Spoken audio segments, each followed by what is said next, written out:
Hi, welcome. Sorry it's been so long. I'm so aware of the fact that it's been a while. It's been like 5 or 6 weeks since I filmed the last one. It's constantly on my mind that I'm behind, that I've got all this stuff piling up that I want to talk about. But honestly, work has been like exceptionally draining lately, and I just have not had the energy left to film any videos or podcasts when I get home from work. This week, taking a little time off, just a little staycation during the week of Memorial Day week, because it's, a short week anyway. And I don't know how this is gonna go. I'm really hoping that I can get through filming this without too much noise, but it's starting to seem like it might not work out. They're doing a bunch of work, like construction work, on the road immediately outside my house, starting at 7:30 this morning. Like, great time to take a staycation. My dogs bark when it's open window season. My cats seem to know when I have the camera set up out and come start knocking over the tripod. And I'm having microphone issues, and I'm attempting this with no microphone. So I'm so sorry if the audio is the worst thing you've ever heard, but I got a new phone. I film these on my phone, and the microphone that I already have has a different type of output, whatever, adapter. So I need to get a new cable that is coming from Amazon, I believe today, but not here now. So I'm going to try this. If it's awful, I'll record it again and you'll never ever know.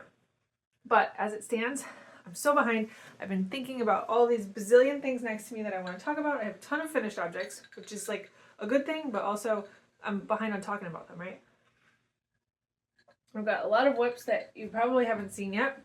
But it's been like a month and a half, so I don't even remember what I've actually talked about and what I haven't.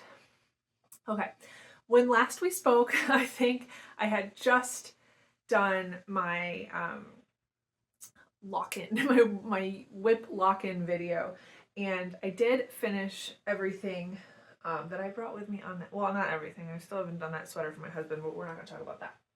So you had seen that I finished this one, but I've now blocked it. Blocking didn't totally remedy the uneven lace yarn over situation, but it's a lot larger than it was. It is a lot closer to the size that I anticipated it would be, and I'm happy with it. And now I'm not going to wear it for 5 months because it's summer now. I mean, I know it's not summer everywhere, but in America it's after Memorial Day, so it's summer for us. I also finished the Lexington cowl. Now, finished is probably a loose term. As I mentioned several times previously, this pattern was heavily altered because I didn't buy the right amount of yarn, and I hated the stitch pattern so much that I couldn't stand to work on it. So I just kind of decided to end it. It's a much smaller circumference than it was supposed to be in the pattern. It's a much smaller height than it's supposed to be in the pattern. I think it'll still be a cowl. It'll still work. It was a pain, and I was miserable working on it, and I decided to just end the misery and bind off. Oh, here's one cat. I'm glad it's over with. I think it's really cute. I love the color combo that I chose. The yarns are really nice. I just really, really hate linen stitch, and I bet I will never ever pick another knit linen stitch project again because this was awful. But this was made out of, oh my god, I can't even remember. I'm just going to have to put it on the screen. I know it was, I think Blue Sky Fibers, Silk Alpaca in 2 colors, and then there was a Koigu variegated, some sort of hand-painted, I don't remember. But here you go, here's the details. And, yeah, it's over, which is the real joy. But that's not the idea of knitting, right? Like, we don't want to be, like, overjoyed when we finish something. But in this case, I am. I also finished the fuzzy vest turned blouse. Again, I said this 20 times, but I still haven't done anything about it. I need to put some elastic in this neckline because the neckline sticks up funny, but I think elastic will tighten up the ribs and make it do what it's supposed to do. But other than that, I actually finished it. I added these like poofy little short sleeves. I think it's so stinking cute. I used up all the yarn I had, which was the idea. And more importantly, I got it done. I got the momentum on that little lock-in that I did. which if you want more details about the yarn and the process for all of these, check out that video because I went into it a lot in there. But these 3 were things that were, you know, weighing down my whip basket for too long. So I'm happy that they're done. And I did finish all of those like within days of coming back from that work trip. So I'm pleased with that. I'm happy about those to be done. I'm not going to wear any of them anytime soon because they're all rather cold weather things. But that's why I immediately jumped into my spring knitting.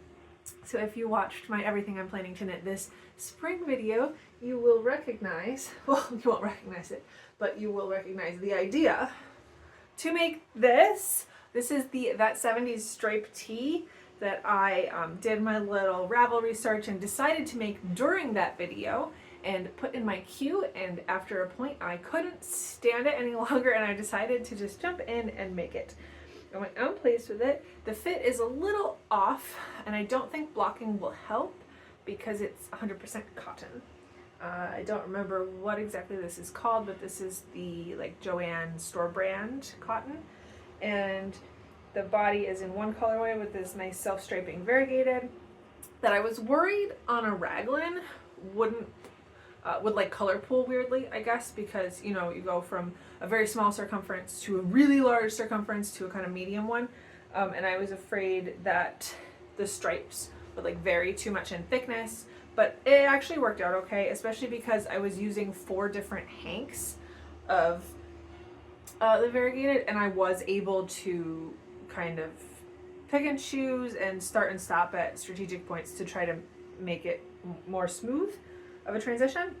And then I did have just 1 ball of the cream colored plain solid just to be able to do the ribs without the stripes. In retrospect, I'm not entirely sure that was necessary. I do have a lot left over of both of the solid cream one that I bought and the last skein of the variegated, and I guess the self-striping, and I think I could have probably just like cut the colored parts out. I mean, it would have been more ends to even, whatever, it worked out.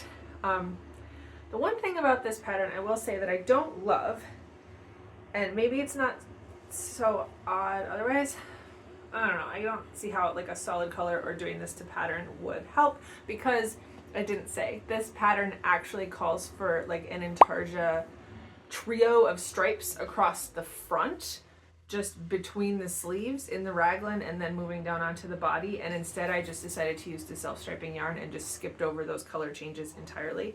But anyway, the part that I'm not sure would work, that I don't love, is the raglan detail, because there is a yarn over eyelet detail when you do an increase, and the increases are not even. I mean, they're not even in the sense that there's, you know, more for the body than there are for the sleeves, and then they're also not even in the fact that sometimes you skip around and you knit a couple rounds and then do increases again, or I don't know. To me, it calls so much attention to the fact that it's not even, and it looks a little sporadic and untidy, I guess. I definitely have seen and liked eyelet raglan details when it's a very even design and it looks pretty, but on this one, I think due to the nature of the increases not being so regular, it just kind of looks like they might be mistakes, and they're not mistakes. It's just the nature of it. But that's not to say I won't wear it. I think it's stinking cute. It's very soft, it's very summery, and I'm super glad that I made it. I have another finished object that I don't have here, but I have some pictures of. And if you were around when I did my Everything I Actually Knit for Christmas video, you might recognize the Zuni cardigan, which was a failure at Christmas, but rather a success at Mother's Day. I ran out, or I didn't run out, but I anticipated that I didn't have enough yarn to actually finish the project at Christmas time. It was a sweater, a colorwork sweater I was making for my mom, and I just kind of panicked and dropped everything and made her a different Christmas gift. And I thought, you know what, I'll pick it up and try to figure it out by Mother's Day, which is exactly what I did. I did have to do a lot of math to finish this one out. First of all, I didn't take particularly good notes last winter when I started working on it, which annoyed me because several things, like I couldn't remember what size needles I had been using. I knew that there's a ton of bobbles on either side of the color work on the sweater, and I didn't like the instructions for the bobble that was in the pattern, so I kind of improvised a new one. Didn't take notes or write down my made-up bobble. I did manage to reconstruct it later, but that was annoying. The main thing was that I knew I was going to have to make a lot of modifications because I didn't have enough of the main color to finish. There's a whole backstory on that in my everything I actually knit for Christmas video. But ultimately I didn't have enough of the main color, and I knew I was going to have to cut a lot of corners. So what I did was, there's supposed to be a belt that ties the cardigan closed. I didn't make the belt. The cardigan is supposed to have pockets built in. I did not knit the pockets. There's also a very large shawl collar picked up and added on, and I kind of modified that so that it was smaller. I mean, it's still quite large and it still used a good portion of what yarn I did have, but I didn't do it to the full extent written in the pattern, just so I could try to save a little yarn there. So what I did was finish, well, last November I believe I had already finished the back panel and one of the front panels. So when I picked it up again this spring, I finished the other front panel, seamed them together, did the shawl collar, and then I split what remaining main color I had using a scale exactly by weight. So I knew exactly how much I had for the two sleeves. Of course, this pattern was for like an inset shaped sleeve, knit flat from the bottom up, which is like the worst possible method if you're actually trying to shorten a sleeve to save yarn. And it's also just like a stupendously yarn consuming sleeve. The whole sweater was, which is why it's laughable that I chose it in the first place. So you knit this, well, I guess you knit from the bottom up, but you knit an extremely long cuff because it's supposed to be folded over double. It's a 3x2 rib, and you're supposed to knit it like 9 or 10 inches or something so that it folds over to be a really thick cuff. And then you do 3 color work repeats, and the third one is in the beginning of the like bell head for the sleeve. I ended up deciding, instead of doing the fold over cuff, I'm just going to knit the cuff the length it would be folded over, which was, I don't know, 4.5 inches, and then do 2 color work repeats instead of 3. But then I also had to do the math to figure out where I need to start, like I guess because you start with such a narrow width at the wrist and then it gradually increases as you go up the arm. Since I was starting up here, I had to do a bunch of math to figure out how many stitches to cast on and where to start the increases again in order to end up with the right stitch counts. I did it. Ultimately, it was a little brain bending for a little while, but I did it. It worked out perfectly fine. I did manage to finish the sweater by my deadline, which in my brain was the Thursday before Mother's Day, because I knew I was driving home for Mother's Day on Saturday. And I thought if I finish it Thursday and seam it all together, I can get it blocking Thursday night and it'll be dry by Saturday. And then I can bring it and give it to Mom. And I finished and seamed it up on Thursday night and got it blocking, and it was damp on Saturday. So, I mean, my mom's very understanding, but I showed up on Mother's Day and I was like, I didn't wrap your Mother's Day present because it's damp and it's not really what you want to hear. But anyway, she was very grateful. It looks great on her. I'm so pleased with how it came out. And here's, you know, I mean, I'm sure I've shown several pictures by now of my mom in the finished object. She was very pleased with it. And we laid it out and it finished drying in her house. It worked out well. All right. After that, I had developed quite the case of cast-on-itis, and I have not been able to stop starting things. I finished several of the things that I started, but I started a lot more than I finished.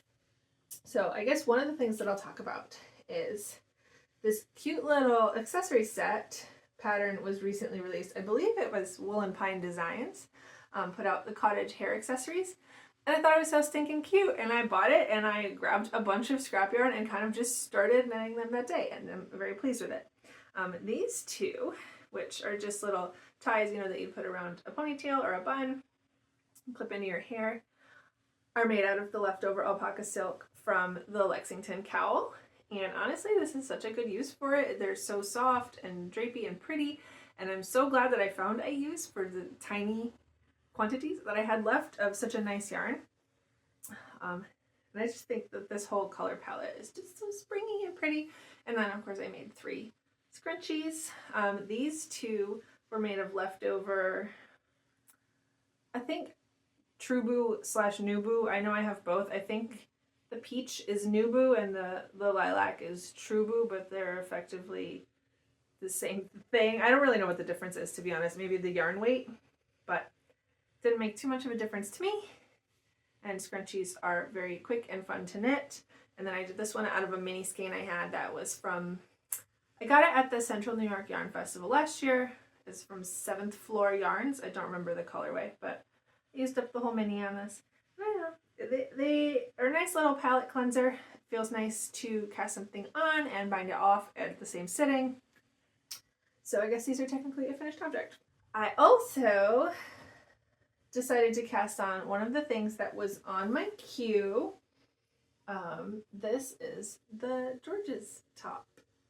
And it's so stinking cute, and it's got these giant bows. These are actually not giant bows. These are the large bows. Or medium, I don't remember what they call it. But the pattern comes with several options for different sleeve ties. So you can do just regular tank top sleeves, you can do a knot at the shoulder, a small bow, and a large bow. And these, believe it or not, are the small bows. And I think they're freaking adorable. As far as I can tell, the large bows just hang down longer on your shoulders, and I think that this is perfect. And I chose it because, according to the pattern, this was about the quantity of yarn I had to do the small ones. And I love this. This is the yarn that I plan to use that I had in my queue. I bought this on our most recent road trip to Florida in February. This was, I cannot remember exactly what it's called, something from Cestari, I believe. And it is 75% cotton, 25% wool. And I think it's going to soften up a lot. It's a little itchy right now, but not in a way that would prevent me from wearing it. It's really cute summer top. I have not blocked this. And I think blocking will go a long way. But I really, really enjoyed making this. This went really quite quickly. It is very potato chippy, even though there's no color work or anything like that, in that each section doesn't last that long. Like, you knit straight for a while, and then you start decreases on the whole body, and then you separate and do one side, and then you do the long bow, and then you do the same thing on the other side, and then the back is another panel that's similar. So to me, it's so easy. You're like always so close to the next section. I couldn't stop. And I knit this in like a few days. And then like immediately after I finished it, I was sad that it was over, and I went into my stash to find an appropriate quantity of DK weight yarn. And I made another one. I mean, like within the span of a week, I made 2 of these. They're addicting. They're so fun. They're so stinking cute. Again, this is rolling up. I haven't blocked it. This was a couple skeins of yarn I had of Lofty from Knit Crate, which is of course no longer around. This is like a cotton wool something else blend. It's really soft. It's really, really stretchy actually.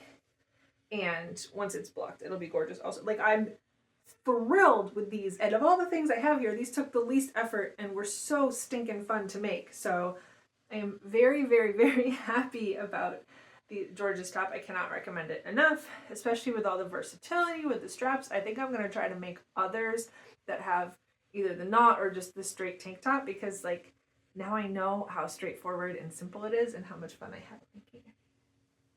Okay, I think I'm through finished objects.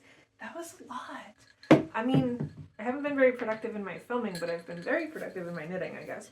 Probably because, like a lot of people, knitting is a coping mechanism. For me. But, okay.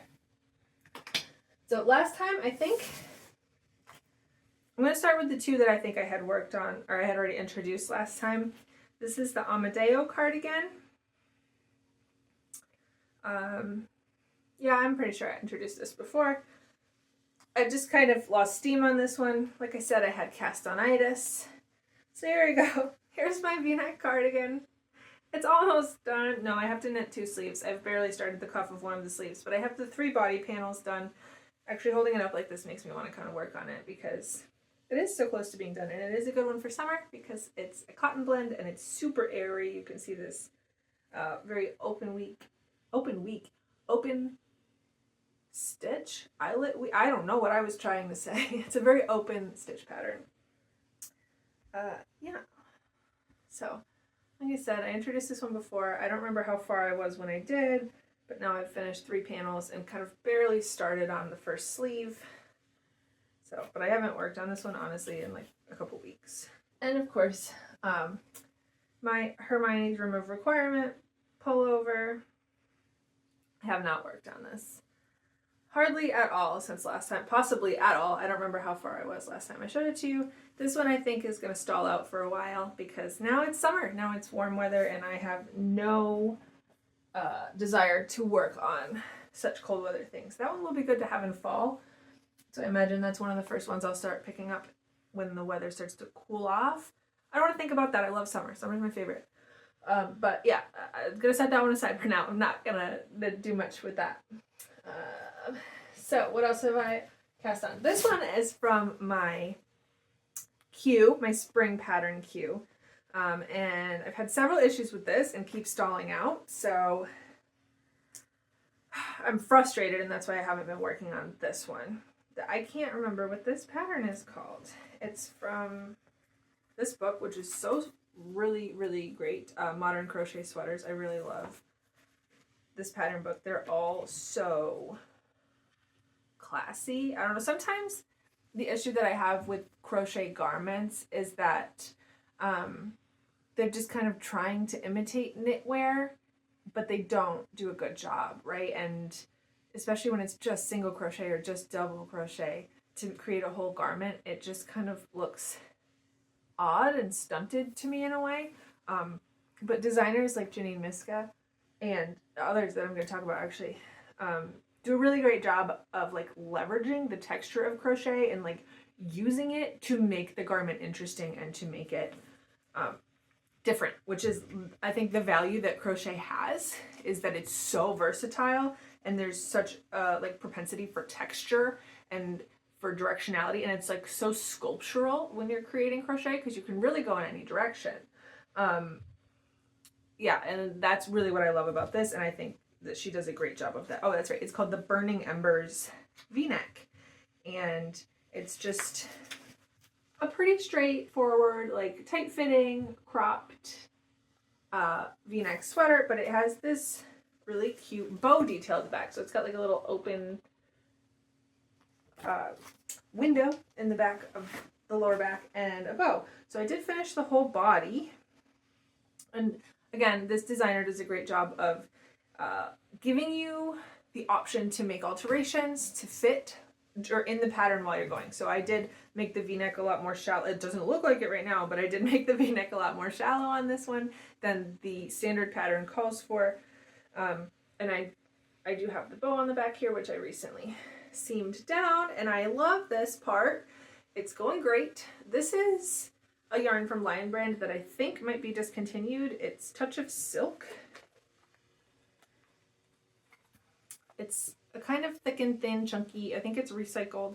It's 60% polyester, 20% cotton, 20% silk. So not super warm, but not lightweight either.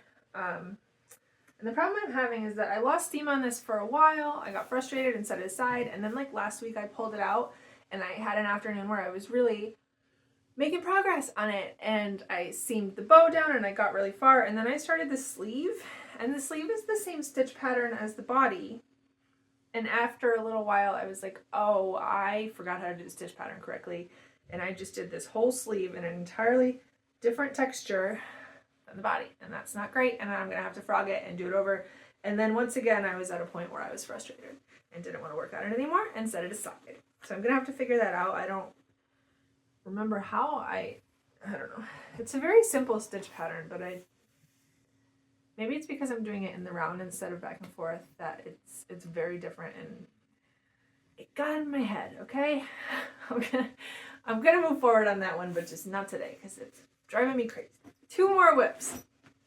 This one, if you follow me on Instagram and keep along with my stories, you'll recognize this because it's a little poll in my stories when I was really feeling like casting on a new big project, and I did a poll, which of these 4 projects should I cast on, and the winner by a very narrow margin was the Fossil Frenzy Tea, which I bought this kit last year. And honestly, I mean, technically it did win the poll, but also what pushed me to cast this one on was that very same day there were several things from Yarnaceous Fibers, who is the dyer of this gorgeous yarn, that I want to get some more of her stuff that's coming out soon. And I thought, well, I can't really justify spending that much more money on hand-dyed yarn if I've been sitting on this kit for a year and I haven't done anything, so I better get knitting. I don't know how well you can see. This is honestly the most gorgeous. This is a fingering weight. It's her Salta fingering base. And this is the main color here is the colorway Dryosaurus. And then the contrast color, which you can only really just see on the edge of the neck right now, is called Beak. Here's Beak. It's just like this very kind of muted chartreuse, I guess. It's lovely. And then after this very, very slow moving raglan gets a lot farther down, I believe past the raglan increases and separating for sleeves, there's this very intricate colorwork dinosaur motif that I love, and obviously is the reason that I bought this whole thing and is going to be great. But for now, this is a fingering weight raglan with a bazillion increases, and every so often I stop and count how many raglan increases I've done, and I am always baffled at how little I've progressed. It's really, really slow moving, and I have been picking at it a lot. There's a couple other whips that I don't have up here with me because I've shown them before and they haven't really changed all that much, but between this one and the anniversary temperature blanket I'm working on as a Christmas gift, and also there's another one. Oh, my baseball bomber that I'm only working on at baseball games. Like, I have been putting a lot of time into those, but they haven't really progressed enough to talk about, so I'm not going to bring them up. I'm thrilled with this one. I have a feeling this is going to be a sort of all summer long thing because it's a little tedious, but it is great to have for mindless knitting because it's almost entirely just stockinette in the round with the exception of the raglan increases for now. My last whip I am absolutely smitten with. I actually bought this yarn and it was sitting in my basket to show you on the podcast since last podcast, but I got too itchy to start this project and I did it before I waited to talk about it in the podcast. So I bought this yarn on local yarn store day. I bought the 2 hanks of the pink color, which is called DK Coral. Confusingly, it's like a light fingering weight. It's not DK yarn. I don't know what the DK stands for in the colorway. It's from Whole Kit and Caboodle. I got it in my local yarn store. Go figure, on local yarn store day. It's called Bamboo Light 448. 448 stands for the amount of yards in a skein. It's 65 merino, 35% bamboo. It's a really interesting texture. I do really like it. And I was very taken with this color. So I bought these 2 hanks on local yarn store day. And then I saw this pattern on Instagram and it absolutely captured my imagination and I could not stop thinking about it. So I went back to my local yarn store and I bought this contrast color, which is just called Vanilla, because I wanted to make the Khaled shirt. Khaled? I don't know. I think this shirt is so freaking cute. This has not been blocked, so it's very hard to see, and the lace pattern is going to open up wonderfully with blocking, I think. But I just love this pattern so much. I only started this a couple days ago, and this is a light fingering. This is on I think a 3mm crochet hook, maybe 3.25. And I've created half a shirt in a couple days because I cannot stop working on this one. It's so soft and drapey and pretty, and I just love the saturation of this coral kind of deep papaya color and the lacework. And again, it's just a little potato chippy because it's like in stripes. You do these long vertical stripes, and then actually this side is the front. So here's what we do.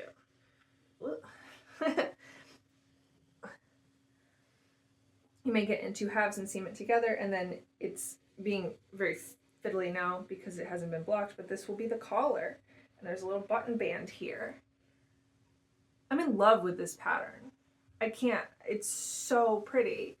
It's so unique. And again, like I was talking about with Janine Myska's patterns, like this is leveraging the cool, unique opportunities with crochet to create neat textures and neat like visual impact, right? Like just the idea of turning it on its side and using the directionality of the craft to create a vertical element is perfect and gorgeous and everything that I love about this.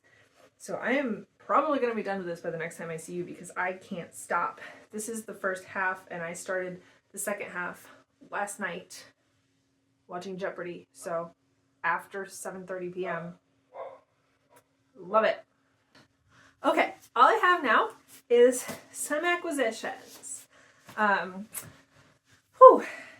So I already told you about some acquisitions because the bamboo that I used for the Calad shirt was acquired since the last one.